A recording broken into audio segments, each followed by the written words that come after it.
Thank you very much, Program Director. We have reached consensus amongst the speakers that we will avoid comrade protocol. And at some point, the speakers and guests will be acknowledged this evening. But it would be remiss of me if I did not share an anecdote or two about our key guest this evening, Laura Perez and her colleagues in Barcelona. We do spend a bit of time with them because our head office as UCLG is in Barcelona.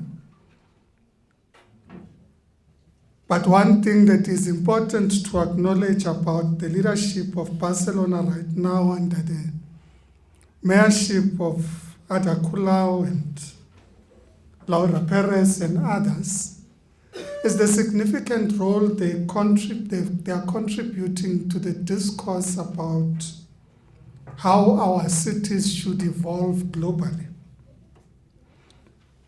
They have assumed leadership in the international networks of local government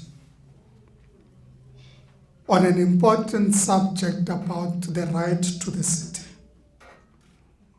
about how we create our cities to be more accessible, how we create our cities to be more equitable, how we ensure that the poor are not marginalized to the outskirts of our cities, and how we collectively contribute to ensure that these become bastions of prosperity, that we're able to collectively benefit from the agglomeration effect of cities, and that cities are not only beneficial to those who are prosperous, that we're able to use our cities as platforms to access opportunity and to continuously climb the ladder of prosperity. Indeed, they are taking forward a paradigm introduced some time ago by Henri Lefebvre, and more recently under the same title of the right to the city, David Harvey. For if indeed we do talk about an era of urbanization and growth, particularly on the African continent, but no doubt with European cities experiencing elements where the poor are being pushed to the outskirts, we need to introduce policies, programs, and interventions that enable us to create cities that are more equitable. So I thought I should do that, Laura, because the contribution that you're making to not only the people of Barcelona, but to the people of the cities throughout the world in leading the discourse around the right to the city in the international networks of local government, and indeed in our engagements with the United Nations, needs to be celebrated by all the people of the world and acknowledged. I thought that I'll, this evening, focus my input on sharing a few anecdotes about our experiences visiting Palestine. Because in many ways it represents a part of what the people of Palestine continue to experience on a daily basis.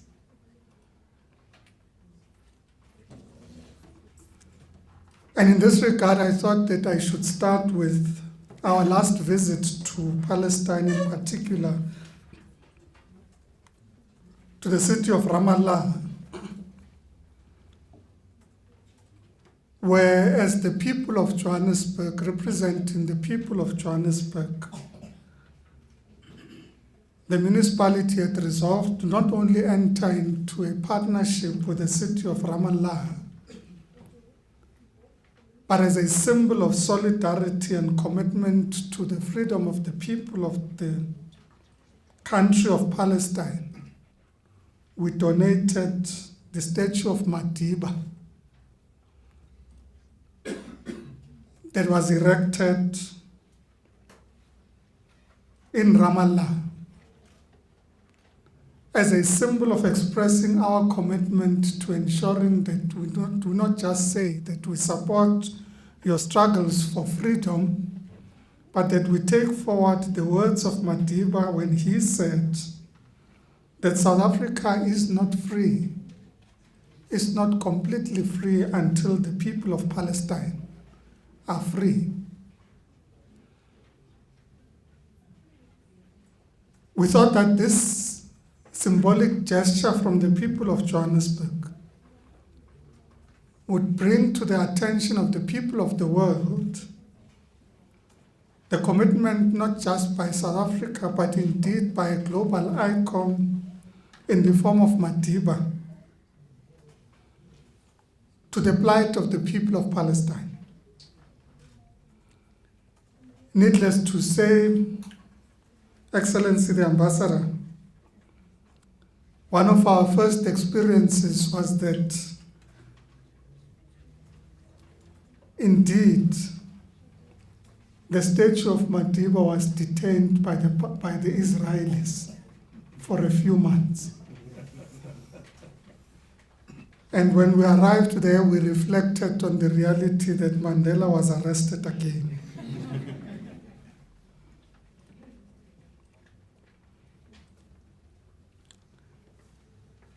We do this because we understand all too well that the international community has an important role to play in contributing towards the freedom of the people of Palestine and indeed all the oppressed peoples of the world, having ourselves experienced the role of the international community in ascertaining our freedom.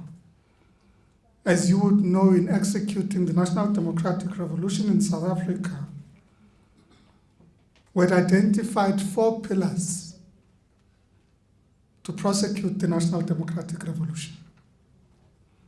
And those pillars were the mobilization of the masses of the people of South Africa through local organization. In this regard, COSATU, the UDF, and many other organizations that operated inside the country played an important role. The second pillar of our revolution was the underground of the National Liberation Movement, where the movement would either recruit and or infiltrate leadership and activists in the country to continue mobilizing, conscientizing, and organizing the people in the country, even as they were in exile, so that the ANC, which was banned, could in itself find expression through the people of the country and the organizations that formed in the country. Of course, the armed struggle was an important part of our revolution, which constituted the third pillar of our revolution. And last but not least was the mobilization of the international community. For we understood and continue to understand that the freedom we enjoy today was also contributed to by the international community. So we understand all too well the role of the international community in ensuring that those who are oppressed and discriminated against are able to attain their freedom.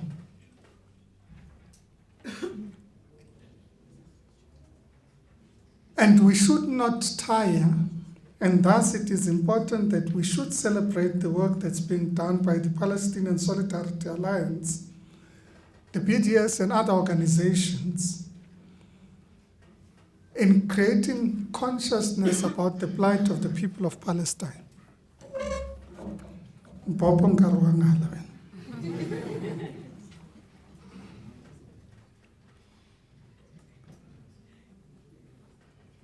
The next point I thought I should share is that during that visit, which was our last visit to Palestine, we had the opportunity to go to church, which was indeed a Christian church. And we had the opportunity to go through a number of churches because it was during a period where the Christian community was celebrating the Easter holidays,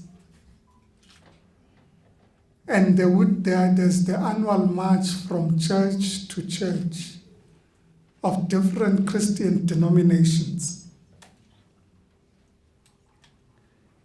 I'm raising this experience because many a time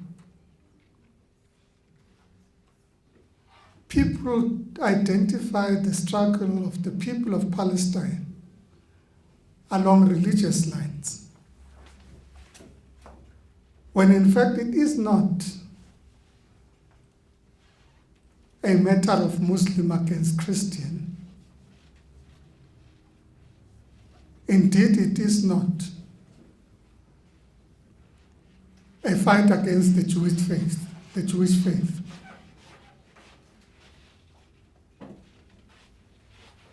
Recently, at a meeting of our branch in Ward 54,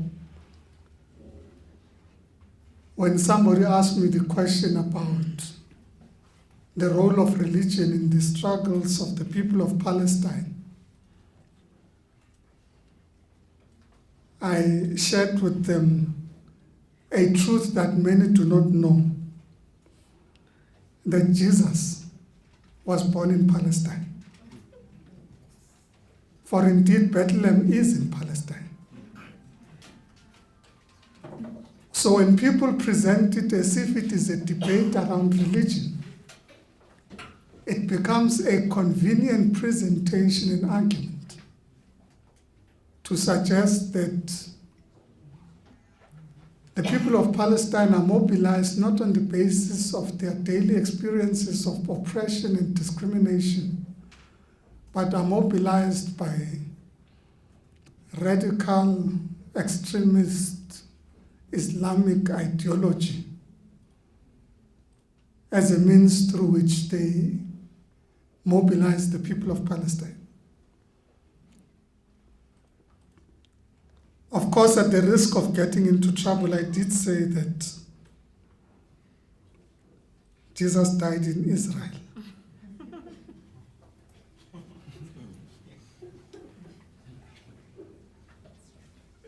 So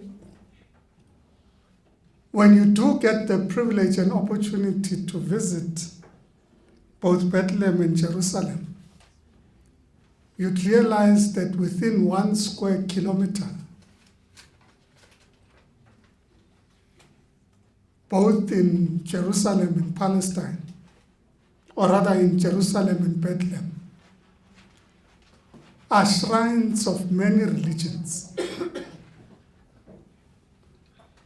When you go to the birthplace of Jesus, you would experience Greek Orthodoxy and many other religions that see that as a shrine for their religion.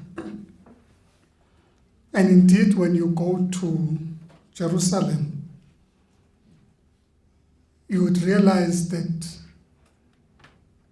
in fact, in even less than a square mile, are important shrines for Muslims, Christians, and indeed Jews.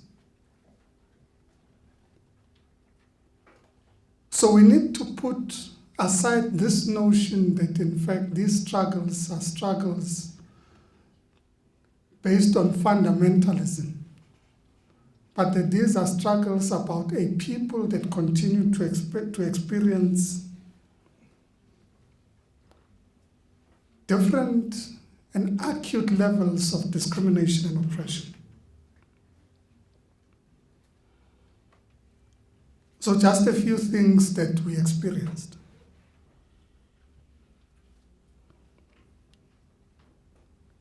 There is something called the Israeli settlement on Palestinian territories,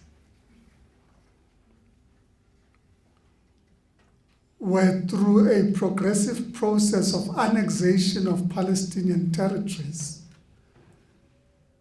the government of Israel sets up settlements, and they start by building temporary settlements, and then in no time convert that into permanent settlements. And immediately after converting these into permanent settlements, then define these as part of Israel. So the process of annexation and colonization takes place, of colonization of Israel, of Palestinian land, takes place on an almost daily basis through the creation of settlements. But these settlements are also in many ways positioned in a strategic way, because they try and make sure that the Palestinians live in the valley and the settlements are set up on the hills, so that they get to continuously observe what happens in Palestinian settlements, but also control the movement of Palestinians.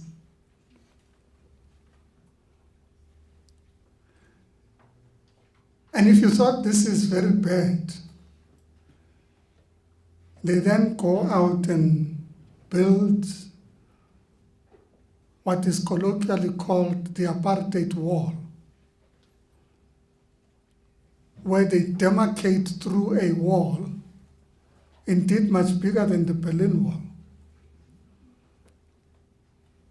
In certain instances, in the middle of Palestinian settlements, they build this wall that separates communities from each other, sometimes separates villagers from their farms or areas of produce,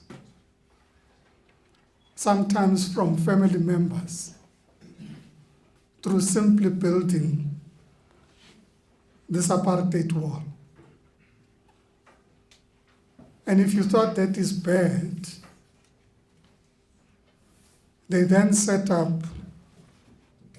checkpoints, which are literally borders, where Palestinians that are not allowed outside Palestine are not allowed to go through.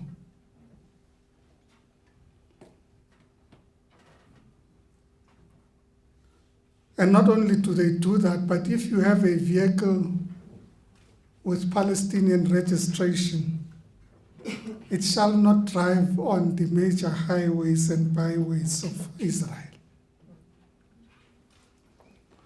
So when sometimes you used to walk to your family member in a village, you suddenly have to take a ride of more than 2 hours rather.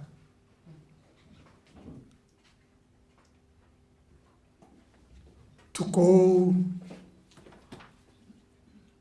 to a location that's probably 350, if not 500 meters away.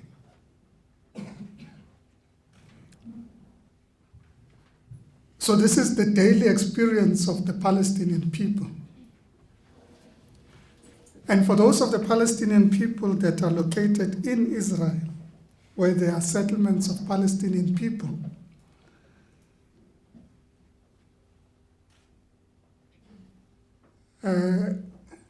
sometimes people say, we experienced apartheid, but sometimes what the Palestinians experience is even has more excesses. That if you work, you pay more tax than your counterpart, who might live a kilometer away from where you live. And indeed, the control of the supply of services such as water, energy, and so on is by the government of Israel. So when you cause them a bit of trouble, they switch off the lights, and a bit more trouble, they switch off the water.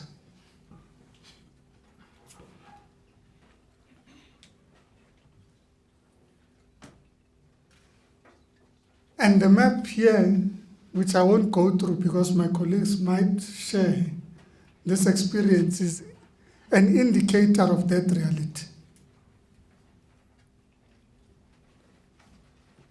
So when we talk about the need to continue mobilizing and creating awareness amongst those in the international community about the plight and experiences of the Palestinian people, it is because indeed they're experiencing discrimination and oppression. When we call for a two-state solution, it is because we understand the reality that the Palestinians are unable to enjoy the fruits of any democracy.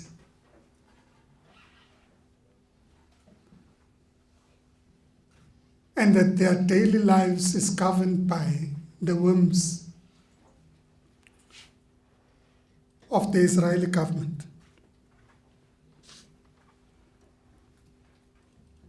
I should say, because of the audience that's here today, it's important to say this. During our first visit, we thought it appropriate that we take the then president of the Student Representative Council in Wits University as part of our delegation in the form of Mcebo Dlamini. We thought it is important to do this so that we build a relationship amongst the university students of Palestine and indeed the progressive university students of this country under the leadership of the Progressive Youth Alliance. And the beginning of that relationship was fostered. So I would want to conclude my message this evening to those who constitute the Progressive Youth Alliance, who are the majority in the audience this evening, by urging that we revive that contact that was made in the two universities.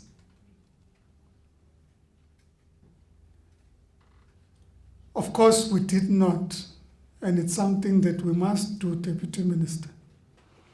We did not, at least in our experience in Johannesburg, visit Gaza. And the reality of the experiences in Gaza is even worse. So if the anecdotes that I've shared this evening are something that would concern you about the plight of the people of Palestine, then the reality of the experiences of the people in the Gaza Strip is that of a people that are continuously under siege.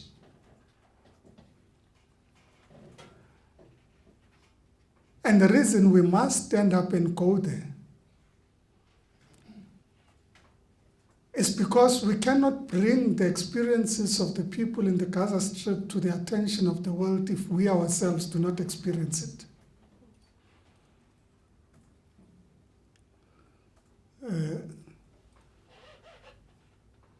We cannot argue that in fact we pledge full solidarity if we cannot take a risk for at least one day.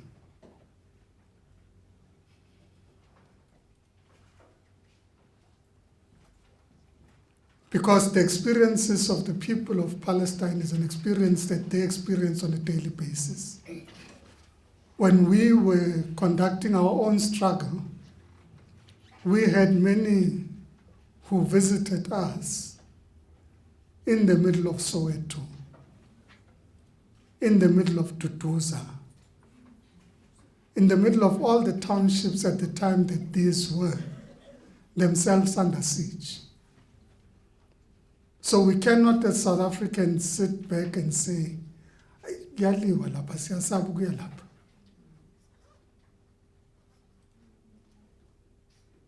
If we enjoy the fruits of freedom, and we believe that freedom is due to everybody in the world, then indeed freedom must be due to the people of Palestine and to all the oppressed peoples of the world. Thank you very much.